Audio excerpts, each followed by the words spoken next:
WCHS Today show. I'm your co-host, Mark Kerr. Tonight's featured guest will be Todd Foster, the school athletic star. And now, let's have a warm welcome for our host, John, the jogging jokester, Wall. Ready? Hello, hey Mark. How's it going? It's all right.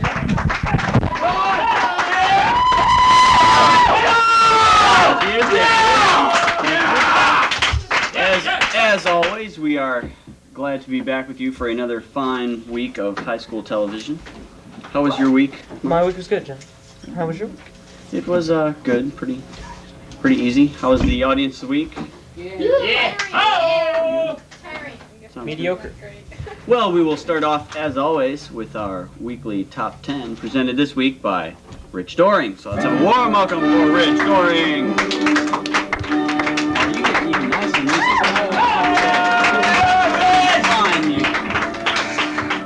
We have some last-minute audience polls. Oh, okay. Hey, can't miss that. As you all know, the concert choir and company went on a trip to Nashville this past weekend. Yeehaw! Let's hear a big yeehaw. Yeah! Very nice. Very nice. The top 10 this week is the top 10 things said at Nashville. And on the way. Number 10. Are we there yet? Number 9. Eat it. Number 8. Pass the cookies. Number 7. Was that the 7th rest stop we've stopped at? I was there. I don't think it happened. Number 6. A quote from Mrs. Zook on the hotel wall. Would you guys shut up? You get that one, Dave? Yeah, Dave understands that, yeah. Number 6. Oh, that was number 6. Number 5. This Elvis mall is so cool. Number 4. Who is Barbara Mandrell? Number 3. Where's the Yankee record store? Took them a minute, but they got it.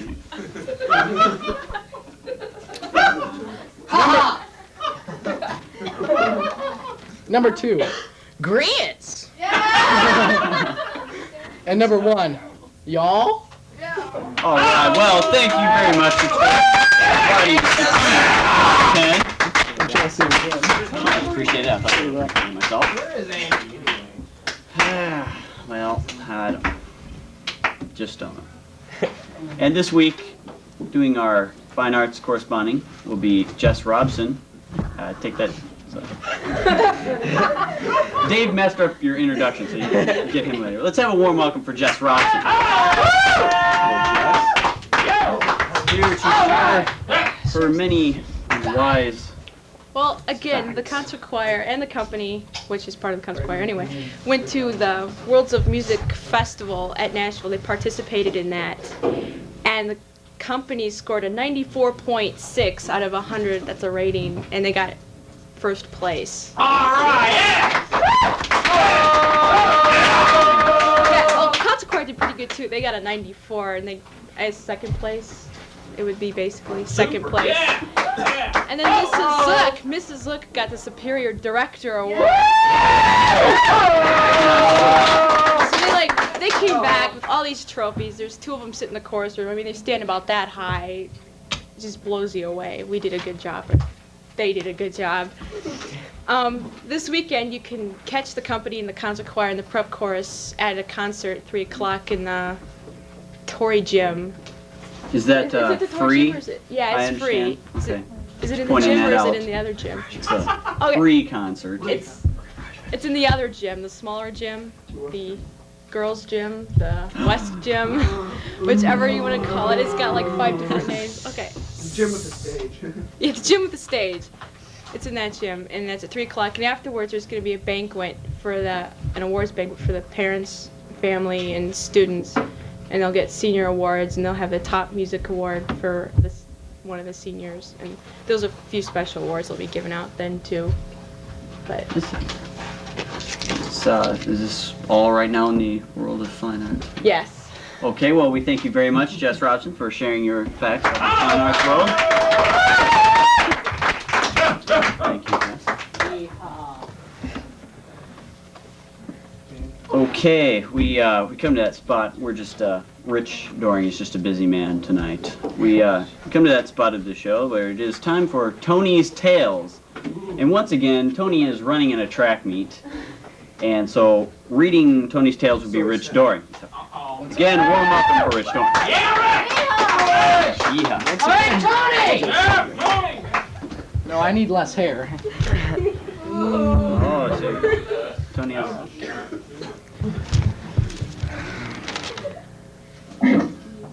Uh-oh. Uh-oh. Jim messed up there. This is Shallow, I'll be there in a second. Okay, just go Shallow Thoughts by Tony Robbins. Number 1. I was walking through the woods while...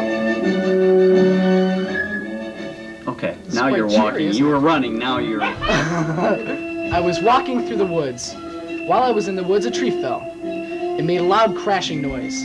I sat under the tree and pondered for many seconds, stroking my goatee. Minutes, hours, days, weeks, months, and years. Does a tree make any noise if no one is around to hear it? It began to storm and lightning. I was hit by a bolt of lightning and I realized standing under trees during storms does miracles for your hairstyle. Shallow Thoughts by Tony Robbins. Number 2. After a spring shower, I went outside to go mud puddle splashing. I stopped to look in a puddle in the middle of the road. I looked at the puddle and I realized my reflection in it. I began to wonder, stroking my goatee. What if the person in the reflection in the mud puddle was real and I was the reflection? I waited to see if the person in the puddle moved. If he moved, then I would disappear. Unfortunately, I never found out who was real, because now I am living artwork on the grill of a Mack truck. And once again, we thank Tony for Tony's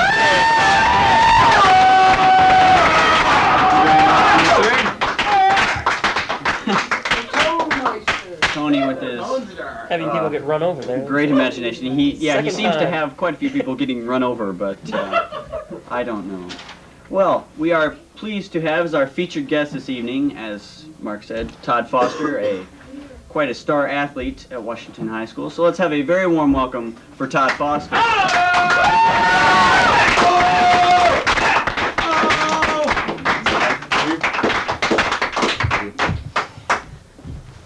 Okay.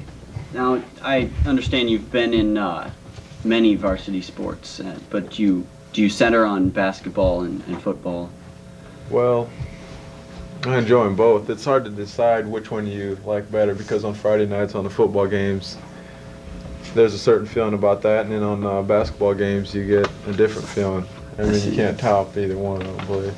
You like to put yourself to both pretty equally then? Yeah. Okay. So far. Well, let's just go right to basketball. And now, I understand you played your first varsity game. It was a playoff game, am I right? First football game? Your first basketball game. It was a playoff game your freshman year, or Yeah, was it? It was a conference game. A conference right. game. Um, Can you describe how you felt in that game? Maybe how it went for you? well, the coach told me beforehand that he thought I would be playing a little bit, and I acted like it was no big deal, but to tell you the truth, I went to the bathroom about 5 times beforehand. And when I got in there, it was different, but it was easier. But as I found out that varsity is a lot tougher than grade school ball, and yeah, I ate the ball a couple times and I made mistakes, but coach let me know. So I mean, I had fun though, and that's helped me out. What do you feel your role was as you moved then into sophomore and junior year, as you were still a starting varsity player?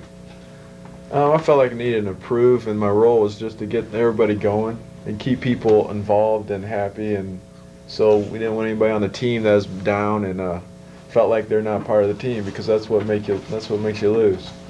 Right along, you want to make everybody have fun, and that's the name of the game. You know, winning means it, but as long as everybody having fun, I mean, that's why we're out there.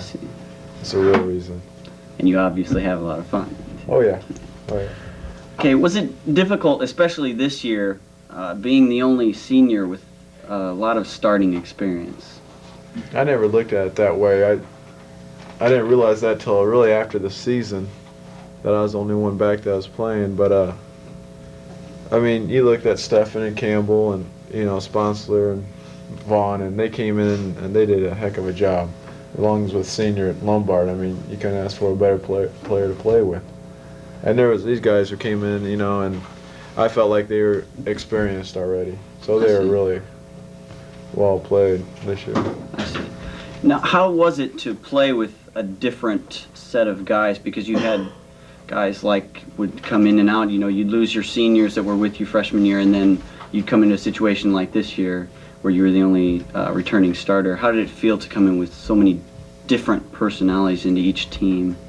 Well, I never played with my classmates. Ever since I got in high school, I never practiced with them in basketball. I never practiced with them until my junior year. And that's the first time I played with, not really against them, mostly because in practice they have two teams, and I was really with the older group. And my senior year, I got to play with the guys, and really I had fun though. And it's different because each guy has its type of style, how they play. But overall, I mean, we had fun though. Even though we lost some games this year, I mean, we still had fun though. Still had a good time. Off and on the court though. Okay, you've had a great deal of experience with sports with the Mid-Illini Conference. Have you felt that the Mid-Illini has given you a challenge and put you up enough for college? Well, I believe our conference is strong. The difference in that is I found out in 8th grade that in 8th grade I was taller than everybody. And now in high school, I'm usually smaller than everybody on the court compared to these 6'5" guys. But in college, I'm going to be one of the smallest guys on the team. I'll be the smallest, one of the smallest. There might be a couple, but I need to take some lessons and do a lot more work on it. And because these guys are going to be 6'9", 6'10", and 230, 240, and I'll be sweating it just to get in there with them. It's hard to imagine. Now, you mentioned college. Where are you planning to go to college right now? Undecided right now. You're undecided. I'll decide within this month probably. So you have several different... Take some visits and see what there is and go from there. I see. Well, as I understand, you've had scouts watching you for quite a few years now. How do you handle that pressure, and have you felt pressure from that, or does it make you perform better?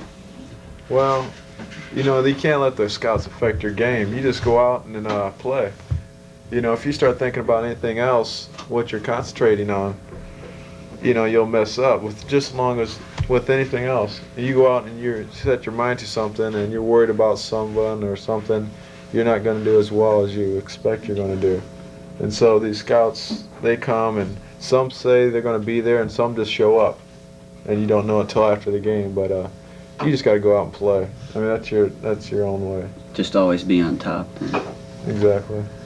Okay, I was kind of curious, since you said about almost like putting it out of your mind. I was wondering, when you're playing a game, and say you've had a good game, or maybe in a bad game, or you've broken a scoring record or such, do you put the crowd out of your mind, or does it help you to see the crowd there and see how it reacts? And well, that's one of every time we get in a little meeting, we always we need to get the crowd into it, because if you don't, it's boring for them, and it's going to be boring for us out there, and we're trying to work it and trying to make it look good. But if we're not playing well, the crowd's not going to get into it. And if we lose, the crowd, might not come back. So we're out there trying to press people and trying to get things going and trying to look nice. But it's hard to, though, because the team will come and play, and you might be embarrassed sometimes. But that's just the way it goes. So you can't always win. And now, is it difficult when the crowd maybe is only pleased by if you're winning by a great deal? I mean, is it hard to face, to know that you have to have a victory to keep your crowd in it? Yeah, sometimes it's hard. But I mean, when I go out there, and the biggest thing, if we lose and we come back, the biggest thing, I'm upset with myself because we lost. There's not too many times I've been happy with myself when we lost. It's just that I feel bad because the people come from the community, come and watch you, and you lose. And I know they're going to come back. They know that it's nothing to them, but it's a lot to me. Because personally, I don't want to put, they're from this community and they lost. They're almost lost too. I see. And just come back and hopefully win it for them the next night. Okay. What are your views of sportsmanship? Well, I know you do have a great deal of respect for the game, and you treat other players with great respect. How do you feel about how important is sportsmanship? It's very important in my book. It's you have players 1 through 14 on the team, and the first top player is not any better than the 14th player. You want to have everybody feel like they're just as capable of doing anything as the other player, because that's what makes it better. You got to challenge each other out every day on that court.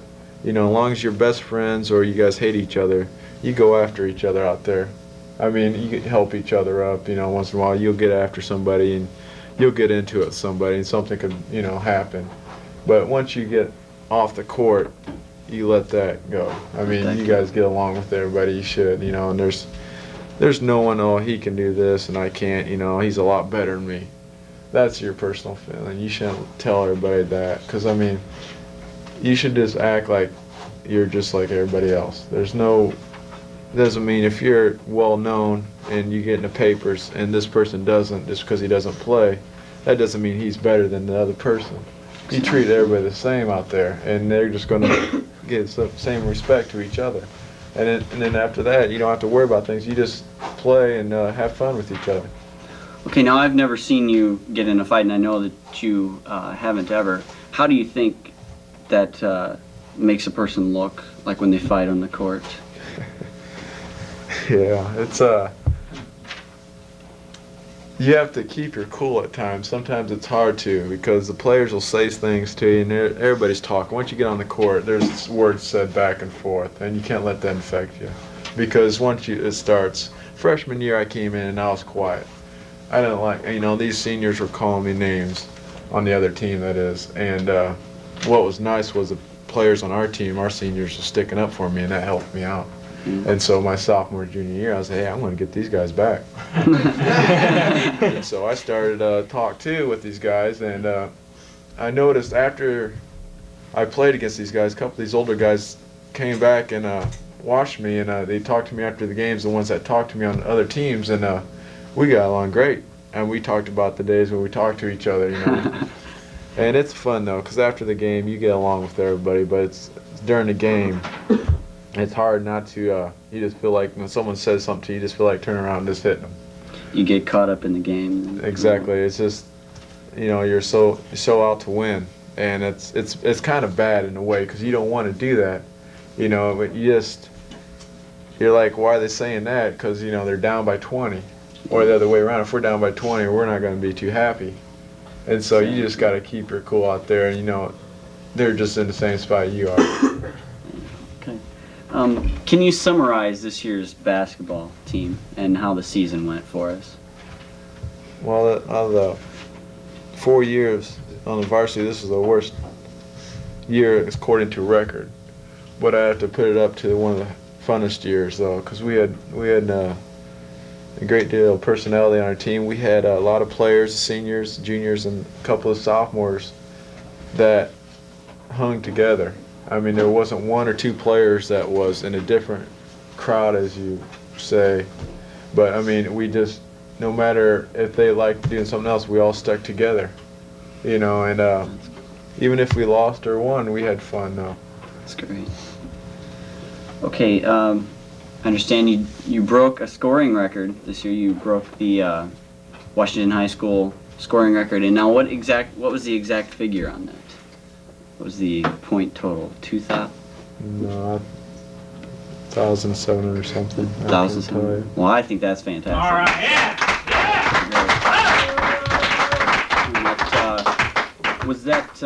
That's an old record. Back in '82, it's my brother-in-law's record. Oh, I see. And now, how does he feel about that? He was there when I broke it. He says he's glad for me, but I don't know. I think he's kind of jealous. To tell you the truth. He plays ball over in Europe, so he still takes me on one-on-one, and he still teaches me a lesson. He's still good, and he's going to be always better than me, I feel. I see. Now you have a. Would you call the 3-point your specialty shot? Probably. For now, yes, because the players in college are going to be a lot bigger, and I won't think twice of going inside. These guys will put me right back where I belong. Back on the 3-point line. Okay. In junior high, there were some sports that you were into, track and baseball. Was it hard to have to give those up in high school? In a way, it was. When you come from a school like Pleasant View with enrollment around 70 kids, you have to play everything. They almost make you play all the sports because just to get enough people to come out. I see.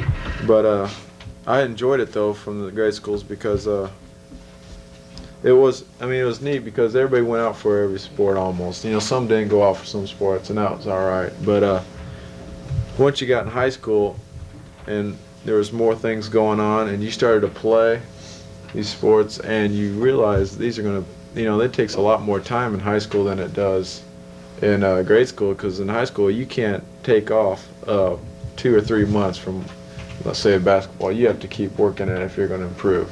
And people are catching up and saying, hey, I'm going to get better than you, and they're working every day, 6 days or 7 days of the week maybe. And you just got to, you know, improve it. And it was hard to quit these sports, but I felt like I needed to take a lighter load. I see. Almost so that you could have an off season to train. Then exactly. Basically. That's mostly the reason I did that. I see. Well, helps you in the long run then. Really. Yeah, I'm hoping that. Okay. Do you have plans to go on professionally after college? Well, right now I'm going to hopefully go somewhere in college and get my degree, and from there we'll see what happens. But not too many people make it in the pros, just in the fact that it's like a very short percent, like maybe 1%, and maybe not even 1% make it to the pros from high school. So you're taking a more realistic view. Right, I just need to go to college and have fun and hopefully get my degree in 4 years and see what comes after that. Well, that would be great. Okay, is there someone or something who you feel you owe your success to, or where it's come from? I could give you a page full of people. You start off back in grade school when my grade school coach told me that I could play, you know, and be one of the best players come out of the grade school. And I thought, you know, all the coaches give you the same line. And he told me about my brother and all the other players he had, and that kind of helped me. So I started playing basketball, and then my dad has always been encouraging me to play sports and all that. And I can give, like, my brother-in-law Doug, who I broke his record, and just a lot of people, Coach Doty, Coach Venturi, and plus my brother's friends, and my brother especially too, because he's the one that used to beat me up on the, you know, when we used to go out and play basketball, and, you know, he used to take me on, and you know, I'd be crying afterwards because he had beat me so bad and he pounded me in the cement. So I mean, I learned a lesson, but he kept me on, and you know, kept on me for not quitting. So I give them a lot of credit though. What are some of your favorite memories, maybe, or some of the best moments you feel of your career? Maybe football included. Well, I have a hard time thinking about. People can remember all these certain plays and when they did well, and it doesn't hit me until someone starts talking about something like that. I have good memories just as about practice as I do about games. You know, certain things that happen, like little jokes that happen on and off the field. And I don't think I should say some of them. But as long as they're, you know, as long as I get a laugh out of these things, and, you know, there's, on these games, I can remember certain games really good, like peaking when John Tyler hit the last second shot when they're packed a place and they were dedicating the gym. That one probably stands out the most in my mind. Or probably, and another one really stands out in my mind is when we went over to Morton last year, regional, and beat them. And I just really got into that. We had something to go after, and we came back with a trophy. So I mean, it was really nice. Well, it's great. Is there anything else you'd like to add before you go? No, not really. Thanks for having me on the show, and you know, nothing has really hit me about, you know, being a senior already, as you'd probably know. Yeah, I would have to agree with that. But I remember just being in grade school and looking up at the high schoolers, and I thought, geez, I'm not ready for it. But once you get into high school, it's not as bad as you think it is, and no matter what you do, if you got your mind set on something, no matter if it's sports or, you know, acting or something, you just don't worry about anything else. Just put your mind to it and don't let anybody tell you any different, because I heard that before. People try to make you do things just because they think that. Don't do that. Just whatever you want to do, just set your mind to it and do it. Okay, well, we thank you very much and we wish you a lot of success.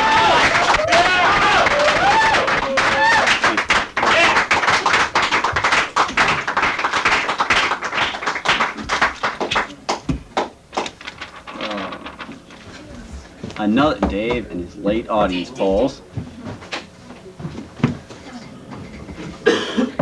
Hi, Mom. Thanks, Dave. Okay.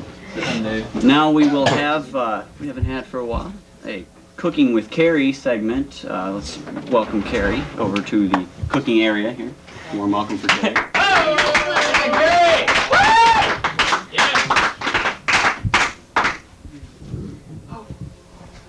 Thank you.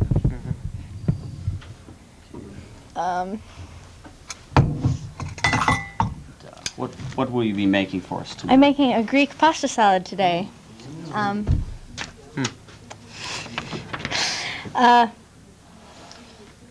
a garlic dressing to go on it.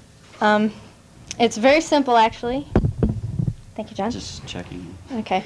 It's very simple to do. You take 8 ounces of rotini pasta, which is a spiral pasta, and you just follow the directions on the box for cooking it. And you slice a cup of cherry tomatoes, a half a cup of feta. What exactly is feta? It's a very salty goat cheese. This is reasonable, like pasta salad. A cup of broccoli, and for the broccoli, when you cut it up, it's fresh stalks of broccoli, and you just cut off the leafy part. My personal favorite, a half a cup of black olives sliced.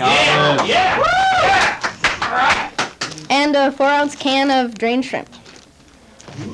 Those are all common items that we know you all have laying around at home. Yeah. Crazy Well, Greeks. a lot of things. Okay. And you just put some of it in the bowl.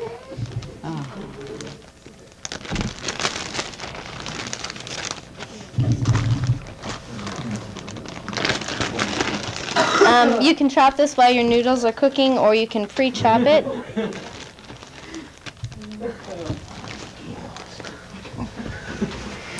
What are your best friends eat?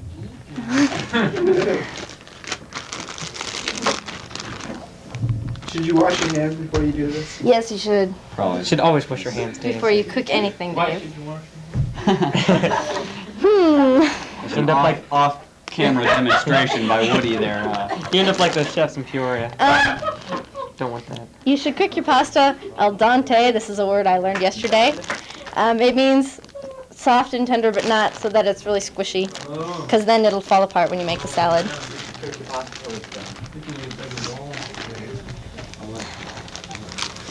So do you not add the goat cheese right away, or is it? Oh, yes, you put forgot that the in. goat No, I didn't forget the goat cheese. Oh, my. No, because you have to put everything else back in. And slowly. Yes, well, it's just easier to mix in if you kind of layer it in. If you had the goat cheese last, you don't have to handle it as much. Ugh. Does that stuff smell or? What? Well, I think olive smell. Oh, does the goat cheese No, I smell? mean the goat cheese. John, I know what it is. I think that answers your question, John. Just a little. Let's see what Well, I cook John, with garlic. I'd I'd let you put in whatever kind of cheese you want, John. I see. So really, the type of cheese is optional. But it wouldn't be Yes, Greek. but it would not, he's right, it would not be Greek without goat cheese. And then you just kind of mix it around. You should have seen the bowl. I tried to do this in last night. It was about half the size. You just kind of mix it around. You can use your hands or a spoon, whichever you prefer. Yes. Looks good. And you just mix it around. It's very simple. And then you make a dressing to go with it. Yeah, let's put some goat cheese on before we put the dressing on. Oh no. Would you like to try some, John? No, thank you. We appreciate the offer. I'm sure you do. I want one of you guys to try it on here and just see your reaction. Dave, do you want to try a piece? I will Yeah, but he wants to see us try it. Yeah, you. I'm now going to sample goat cheese. Now watch his skin It's color very, carefully when he eats it's it. very salty. Be prepared. It is very salty. Now what's all? Can we have a can of soda over here, Woody, please? Okay. So cheese is molded milk. That's right. Mark likes salt too. I know. That's what I was thinking too, Dave. Okay. Now for your dressing. That's a new color on the TV set. It's fake. Sorry. Yeah. You want to try a piece? No, thank Help you. yourself, John. I have plenty. Okay. Need to wash it down, Mark? WCHS Today soda. Yes. Okay. Small label on it. My sody, is what he calls it. For the garlic dressing, you take a cup of cooking oil, and for the salad, you're supposed to use Greek oil. So Never heard of Greek. it's olive oil. Olive. I thought goat Greek cheese was a olive legend oil. too, but Because olive oil's green, especially Greek olive oil.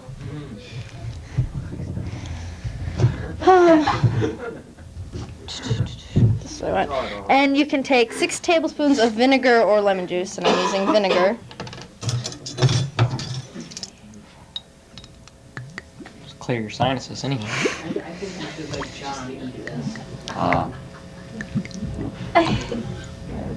This is to go with a real gourmet meal.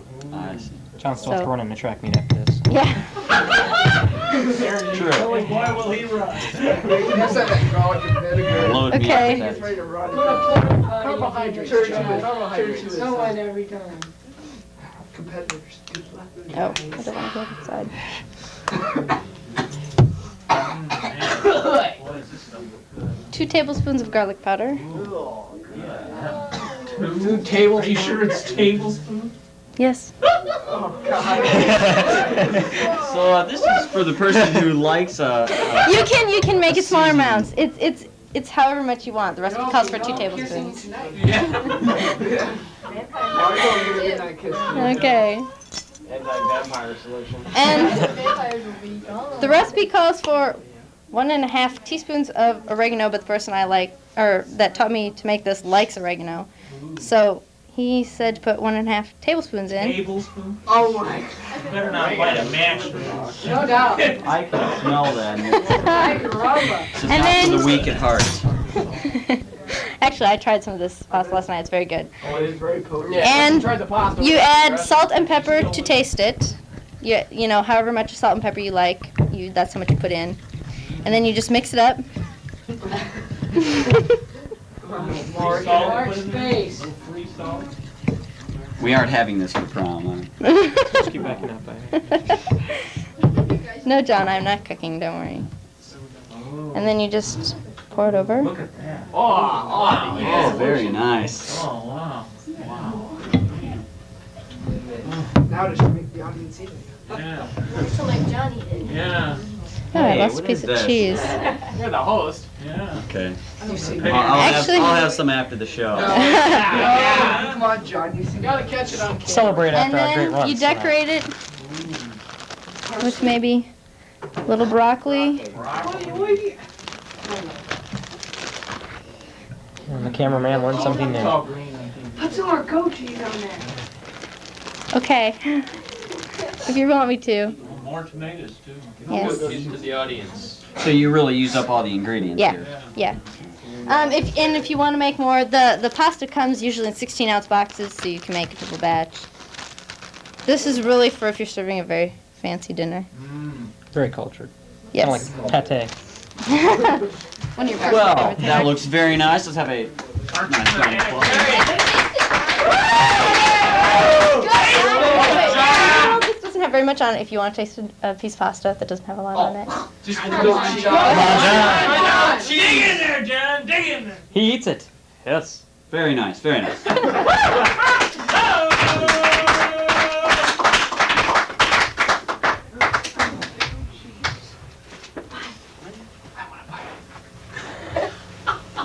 We have the bear of good tidings. Oh, no. As I said, Rich is a very busy man. I am the bearer of good tidings. Many hats. 7 shows to go to beat the record.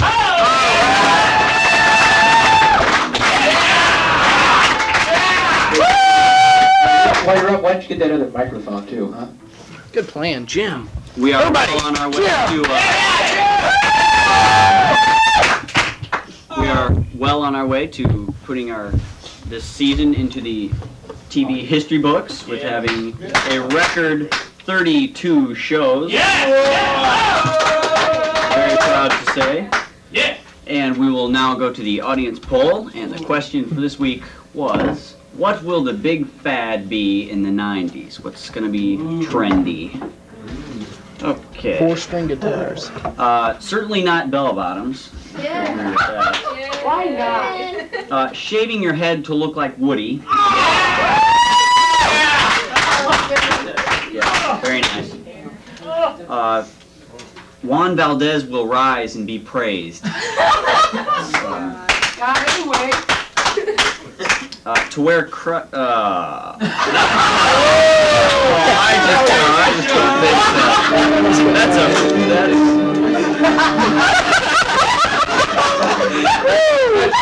That was quite Eunice. graduating after sophomore year will be All right. Oh, yeah. I like that idea. questionable, but That's gross. talking Woody dolls. There's definite marketing potential there. Only if they laugh. Do I get a percentage? I think so. Writing on garbage. That's obviously a Dean Boring one too. Dan Doring, thank you. It better not be bell bottoms. Definite opinion. Solar powered flashlights. And dehydrated water capsules. I don't write them. I just read them. Goat cheese. I certainly hope it's not bell bottoms. This is pretty good, Carrie. Vogue knows posing. That's a tuba joke. I don't get it. Nintendo and rock and roll. I see no one wants to claim that answer. My, there's quite a bit of oregano. Saving the planet. All right.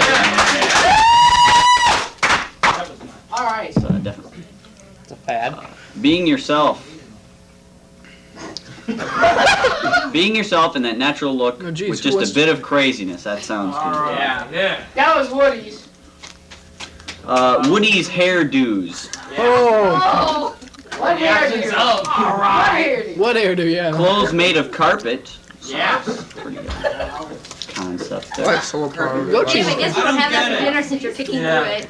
Riding around in a Woody station wagon, listening to Elvis and drinking Diet Coke. I don't think that one will last very long. I'm sorry, but Hide the label, Dave. well, I don't think that one. I don't know, but it whatever it is, it probably concerns Woody, coffee beans, or old stuffed animals. That's sheepdogs. That's sick. It's a fad. Close? I don't know. How do you like them, guys? Brand new, bought at the And pennies. John Dan is going to be a fad. I don't know. It's, What did you write that one? sheepdogs. And that's a definite fascination with sheep. Raging Raspberry Pepsi. He had it on Only in the Peoria area. Limited Thanks time for pointing it out too, Dave. I appreciate that. Makes us all feel real bad now, Dave. We're rebels. The bald men. And that is the audience.